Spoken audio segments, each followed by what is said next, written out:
అక్షయ తృతీయ రోజున లక్ష్మీ పూజ ఉదయం చేయాలా సాయంత్రం చేయాలా? మీరు ఉపవాసం ఉండలేనటువంటి పక్షంలో ఉదయమే పూజ చేసుకోవచ్చు.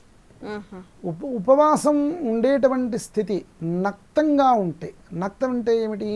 సూర్యాస్తమయం వరకు కూడా దిన ప్రమాణాన్ని, దినం అనేటువంటి పేరు దివాకరునితో ముడిపడి ఉండి వచ్చింది. దివాకరుడు సూర్య భగవానుడు. ఆయన అస్తమించిన తర్వాత దిన ప్రమాణం గడిచినట్టు. అంటే ఒక రోజులో 24 గంటల్లో 2 భాగాలు, ఒకటి దినము రాత్రి. కనుక దినము అయిపోయిన తర్వాత ఎప్పుడైతే నక్తంగా ఉంటామో 3 పూటలు కూడా అమ్మవారికి ఆరాధన చేసుకోవడం. 3 పూటలు? అవును. ఉదయము, మధ్యాహ్నము, పూర్వాన్నేవా అని చెప్పాను.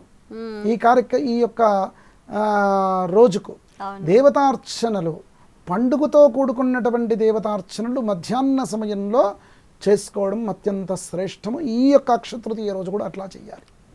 కనుక పానకాదులు కానీ, మనకు వడపప్పు కానీ అట్లాంటివన్నీ కూడా ప్రసాదంగా నివేదన చేయడము, అందరికీ కూడా దాన ధర్మాలు చేయడము. ఇక సాయంత్రం కూడా అమ్మవారికి ఆరాధన చేసుకుని మీరు ఆ రోజు మొత్తం దీక్షతో ఉంటే మరుసటి రోజు కూడా అమ్మవారికి పూజ చేసి నైవేద్యం పెట్టి భోజనం చేయడము. లేదంటే ఉండలేనటువంటి పక్షంలో రాత్రివేళ మాత్రమే తింటే అది రాత్రి కూడా పూజ చేసుకుని అమ్మవారు 3 పూటల పూజ అయిపోయిన తర్వాత ఆ స్వామి అమ్మవారి యొక్క ప్రసాదాన్ని వీరు స్వీకరించడం చాలా శ్రేష్టమైనటువంటి అంశం. అక్షయ తృతీయ రోజున లక్ష్మీ గణపతి ఆరాధన చేయాలా, లక్ష్మీ కుబేర ఆరాధన చేయాలా? మనకు యాదేవి సర్వభూతేషు శక్తి రూపేణ సంస్థిత. మనకు శక్తితో కూడుకున్నటువంటి అంశము. ఒక శక్తి గణపతి కానీ, లక్ష్మీ గణపతి కానీ, లక్ష్మీదేవి కానీ అవన్నీ కూడా అమ్మవారి యొక్క విభూతిపూరితమైనటువంటి శక్తులే. మన యొక్క భావనే.